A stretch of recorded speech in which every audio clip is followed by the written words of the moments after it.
सभी दोस्तों का मैं अपने इस यूट्यूब चैनल पर स्वागत करता हूं।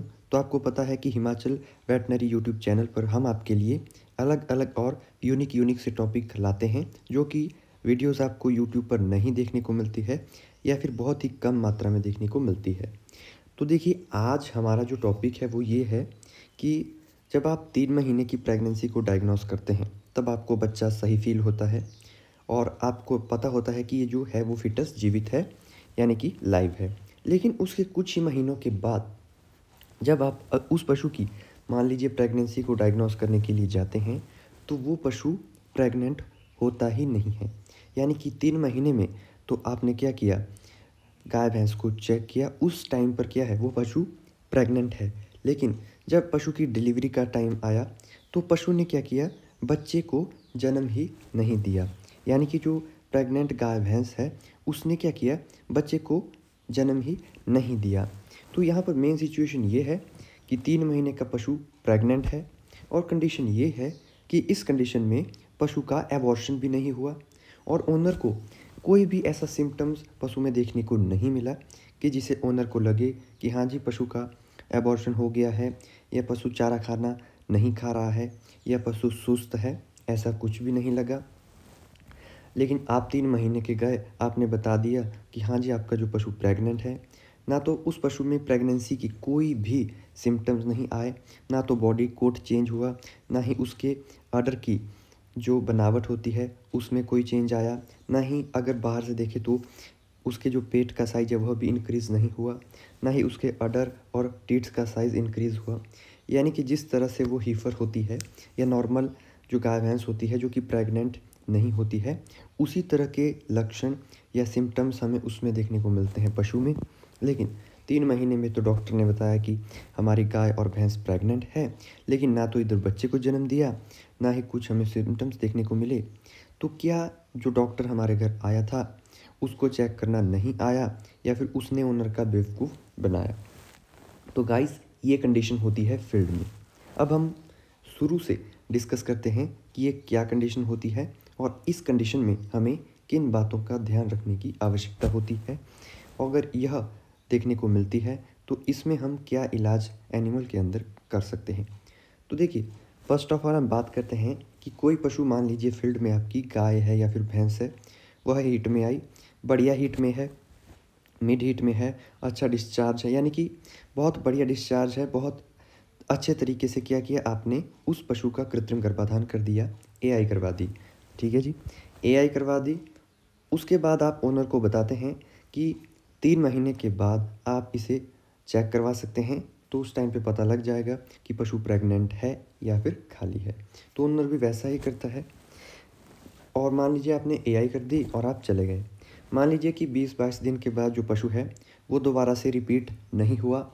तो क्या हुआ कि ओनर ने 3 महीने का क्या किया, इंतज़ार किया, और पूरा 3 महीने के बाद 90 दिन के बाद उसने पशु चिकित्सक से क्या किया, फ़ोन पे बात की। बोला कि आपने बोला था कि जब 3 महीने हो जाएंगे कृत्रिम गर्भाधान किए हुए तो आप अपने पशु की पीडी को करवा लेना, यानी कि प्रेग्नेंट है या फिर नहीं। तो उसी कंडीशन में पशु जो चिकित्सक होता है वो ओनर के घर आते हैं और क्या करते हैं कि सुबह के समय या जब भी उनको टाइम मिलता है तो वह अपने हिसाब से 3 महीने का जो पशु होता है या 4 महीने का जो पशु होता है उस समय पर प्रेगनेंसी को डायग्नोस करते हैं। तो उस समय जब वो प्रेगनेंसी को डायग्नोस करते हैं तो पशु क्या निकलता है कि मान लीजिए कंसीव कर गया है, तो वो चेक करेंगे तो जो पशु होगा वो क्या होगा, प्रेग्नेंट निकल जाएगा। तो वो पशु चिकित्सक ओनर को बता देंगे कि आपका पशु प्रेग्नेंट है, तो ओनर को तसल्ली हो जाएगी पशु प्रेग्नेंट है। तो उसी हिसाब से फिर ओनर जो है वो पशु का डाइट प्लान करता है। लेकिन दोस्तों, इसके बाद सिचुएशन होती है चालू।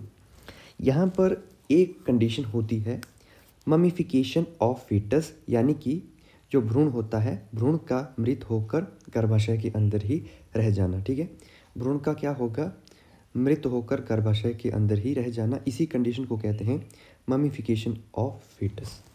तो इस बात का आपको ध्यान रखना है। ये कंडीशन बहुत ही कई वजह से हो सकती है, वो मैं आपको बताता हूँ।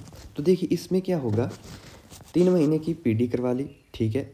तो मान लीजिए उसके बाद 5-6 या 7 महीने या 6-7 महीने की कंडीशन में क्या हुआ कि किसी कारणवश जो पशु में क्या होता है कि कोई बीमारी हो गई, मान लीजिए कोई संक्रमण या इस तरह की बीमारी होती है, विब्रियो फीटस एक बीमारी होती है, एक संक्रमण होता है।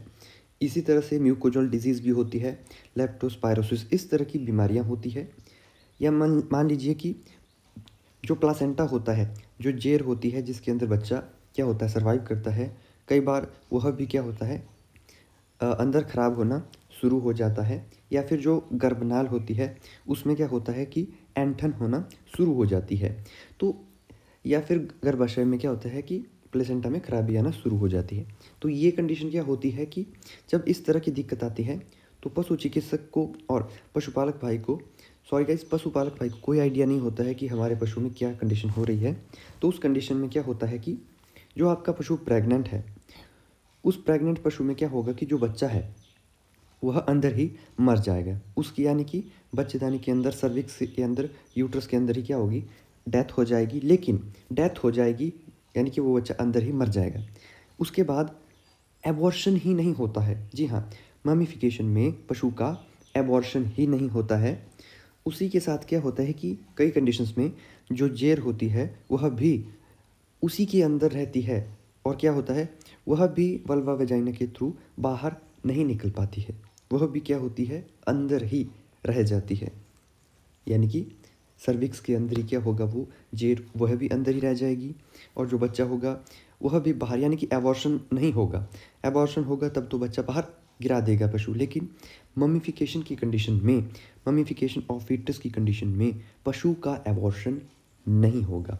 और मान लीजिए 3 महीने की गाय भैंस को पशु चिकित्सक ने चेक किया, लेकिन 6-7 महीने में जो कारण मैंने आपको बताया, उन कारणों की वजह से क्या हो गया, पशु का जो बच्चा है अंदर ही मर गया, यानी कि ममिफिकेशन ऑफ फीटस वाली कंडीशन हो गई। उसके बाद वो बच्चा उसकी सर्विक्स में, बच्चेदानी में वैसा ही रहेगा।